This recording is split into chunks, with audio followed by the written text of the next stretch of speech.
Continuamos en Paneo Semanal por esta Sol 106.5 FM. También estamos en YouTube, en el canal de Sol 106.5 FM, y en nuestro canal Paneo Semanal, así como en nuestras redes sociales, Paneo Semanal, Instagram, Facebook y Twitter. Bueno, pero seguimos con el tema, ¿no? Afganistán y Afganistán. Exactamente. Nosotros hablamos la semana pasada de la importancia del cultivo de opio, del cultivo de las amapolas en Afganistán, que es el país más productor de el mayor productor del mundo, Afganistán. Y ahí vamos a ir descubriendo por qué Afganistán ha permanecido en ese desorden institucional. Bueno, según el informe de las Naciones Unidas, de la Oficina de Naciones Unidas para la drogas y el crimen, el cultivo de opio creció en un 24% en el año 2020. 294.000 hectáreas se cultivaron. De esas 294.000 hectáreas, 224.000 fueron en Afganistán. Se cultivaron.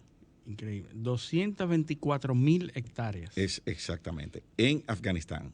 Para que la gente tenga una idea, con respecto a las hectáreas dedicadas a la producción de cocaína en Colombia. Colombia es el mayor productor de cocaína del mundo y cultivó 117.000 hectáreas. 117.000, increíble. O sea, Afganistán cultivó 224.000 hectáreas.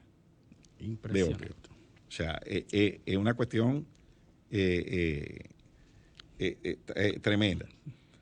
Eso, en los últimos 10 años, se ha incrementado en un 80% la producción de opio en Afganistán. O sea, a pesar de haber estado ocupado por los Estados Unidos. Por los Estados Unidos, exactamente. O sea, después que los americanos llegaron a Afganistán, o sea, los americanos tienen 20 años en Afganistán. Sí. Y miren esos números. Esa es una de las consecuencias de la estabilización del país, de la organización, de la lucha por los derechos, porque tenemos que ver eso también. Sí. Miren lo que hay unos informes, Eliseo, que yo estuve revisando sobre los papeles de Afganistán. Los papeles de Afganistán es un reporte que se hizo de la situación de Afganistán, de la situación de los Estados Unidos ocupando Afganistán en el 2017, de Afghanistan Papers, que hace remembranza a los Pentagon Papers de cuando Nixon o antes de Nixon, con respecto a la ocupación de Vietnam. ¿Cuál era la situación real de Vietnam en ese momento? Y ahí surgen los Pentagon Papers y el escándalo que se derivó de cómo estaban manipulando las informaciones el gobierno norteamericano de la realidad de lo que pasaba realmente en Vietnam con los Pentagon Papers, que salieron a la luz y encontraron a Nixon entrando a la presidencia y que luego derivó en muchísimos otros escándalos al final. Es que en el resto de la región, Luis,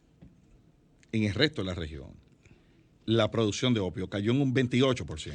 Sí, entonces en estos Afghanistan Papers se habla de la real situación de los Estados Unidos, que ya era insostenible en el 2017 cuando salieron a la luz. Es decir, que esto que estamos viendo ahora es una consecuencia de esos reportes y esa situación que ya era insostenible. Pero en esos reportes se hablaba de la operación que hizo Tempestad de Acero de Barack Obama, en donde supuestamente a través de ataques aéreos se destruían cultivos de opio. Pero resulta que los investigadores llegaban y entonces los objetivos eran pequeñas casitas, no los cultivos. Pequeñas casitas donde se producía químicamente la heroína y la morfina y todos estos derivados de la amapola, ¿verdad? Pero los cultivos quedaban intactos. a pesar de estas incursiones aéreas. Y entonces había reportes que decían, pero ustedes hicieron una operación para destruir los cultivos de opio, pero dejaban intactos los cultivos y a los pocos días ya estaban produciendo otra vez. Así es. Increíble. El punto es que en la región, o sea, en la región completa, la producción cayó en un 28%. En el único sitio donde el crecimiento fue exponencial fue en Afganistán. O sea, ¿qué quiere decir eso? Que fue la ocupación norteamericana. Sí.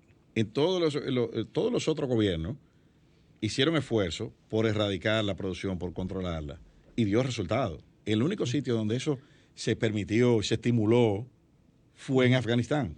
Sí. En los territorios bajo dominio talibán, las Naciones Unidas hicieron campañas para pagarle fondos a los talibanes para destruir los cultivos. Y los talibanes tenían eso como fuentes de ingreso. Era más rentable recibir dinero para destruir que la misma negociación ilegal de eso. Pero luego cambió, esa mecánica cambia con la ocupación norteamericana. En la provincia que controlaban los talibanes, que eran la frontera de Turkmenistán, la producción aumentó en un 27% el año pasado. Increíble. O sea que estaban todos en eso. Y yo dudo mucho que con estas estadísticas y el ingreso que eso representa, ya esto tenga vuelta atrás. Eso porque es un negocio demasiado grande. Representa un ingreso bastante lucrativo. Así que... es un negocio que le deja a Afganistán más de 3.000 millones de dólares. 3.000 millones de dólares, el negocio y la economía que mueve el opio y sus derivados. Es impresionante. Y por eso nosotros hemos querido traer el asunto del opio, porque a pesar de que para fines religiosos o por motivos religiosos se prohíbe nominalmente todo lo que sea vicio, todo lo que le haga daño al hombre, los talibanes en sus radicalismos religiosos prohíben el tabaco, prohíben el alcohol, obviamente prohíbe todo derivado del opio como droga que le hacen daño al hombre, que le hacen harín, que le hacen daño. Está prohibido Ahora bien, hay una tergiversación, se tuerce la religión y el concepto religioso cuando algunos grupos talibanes y de ISIS han determinado que esos consumos hacen daño a no musulmanes.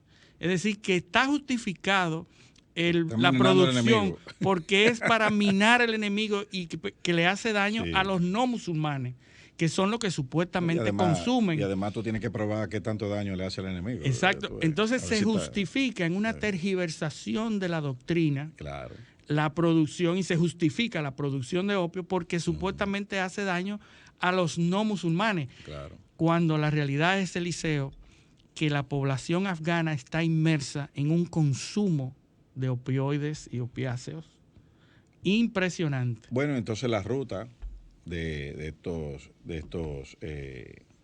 estos opiáceos es, lógicamente, el mercado primario es hacia Rusia. Increíble. Y hacia Europa. Pasan por Irán, siguen hacia Turquía. Son informes de las Naciones Unidas. Es decir, que ya está incluso identificada la ruta por donde pasan esos derivados. Hay mapas rutas establecidos por donde salen hacia diversas partes del mundo. Pero mayormente son destinados al mercado ruso y hacia el mercado europeo. Y en una proporción muy pequeña van al mercado norteamericano. Porque los norteamericanos, el principal problema de los norteamericanos es la droga prescrita, la droga de prescripción. Claro, la droga que se prescribe. Los norteamericanos tienen es otro tipo de... Es decir, que esa droga pasa por los laboratorios primero y entonces llega a los norteamericanos. El problema de los norteamericanos son droga de prescripción, sobredosis de drogas recetadas. Ahí es que ellos tienen su talón de Aquiles, más bien. Impresionante. Los americanos están muriendo de drogas que les recetan los médicos, no de drogas de las ilegales. De las ilegales. No, claro, lo que tú ves en la película, en la televisión, es otra cosa.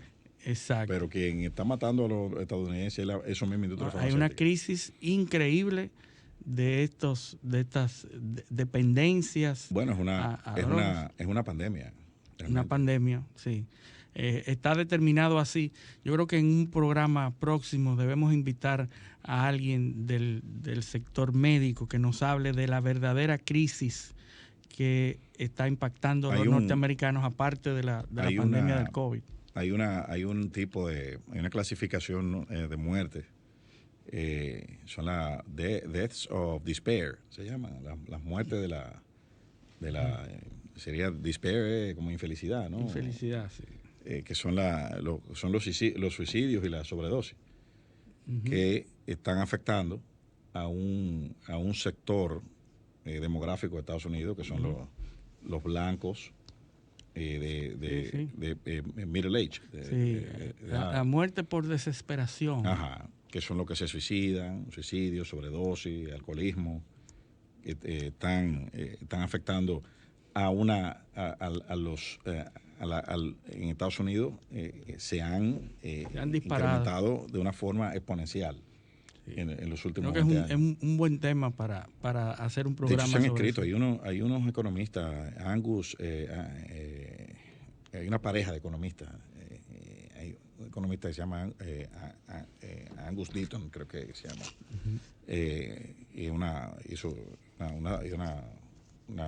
señora que escribieron una obra muy importante sobre eso, que analizan ese fenómeno y el impacto demográfico que eso está teniendo y las causas por qué está sucediendo.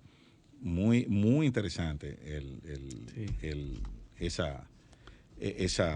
análisis que ellos hacen de una radiografía social. Y también hay otra de Hillbilly Elegy, también, porque por primera vez, tú sabes que en Estados Unidos, por primera vez los blancos están siendo objeto de sátira.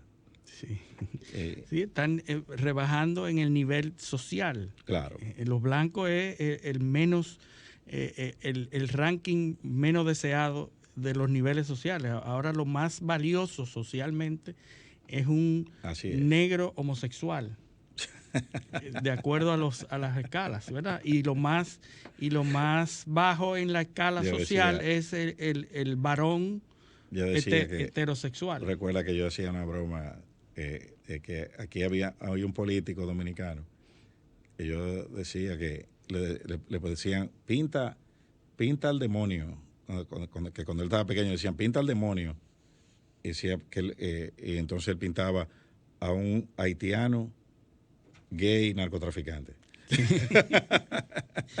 Increíble, sí. Entonces, pero bueno, yo mira, y antes de irnos a la pausa, tenemos que decir que esta semana en el país hay un ambiente de reforma. Hay 12 reformas planteadas. El presidente puso ese tema en el tapete que no estaba puesto. Entre ellas hay una reforma constitucional para darle autonomía supuestamente al Ministerio Público. Bueno, yo creo que eso lo podemos conversar con nuestro invitado. Claro. Por eso fue que lo puse el tema. Porque como nos vamos a ir a una pausa ahora, para dejarlo ambientado el tema. Y porque de eso que vamos a hablar, pues ya tenemos a Eduardo Jorge ahí en el círculo de espera. Pero nos vamos a ir a una pausa ahora y él va a entrar. Bueno, si hay alguien que sabe de eso, es Eduardo Jorge. Nosotros no sabemos nada de eso y él es el que sabe. Absolutamente. No vamos a decir Le vamos nada. a preguntar. Le vamos a preguntar. Así que nos vamos a la pausa. Esto es Paneo Semanal.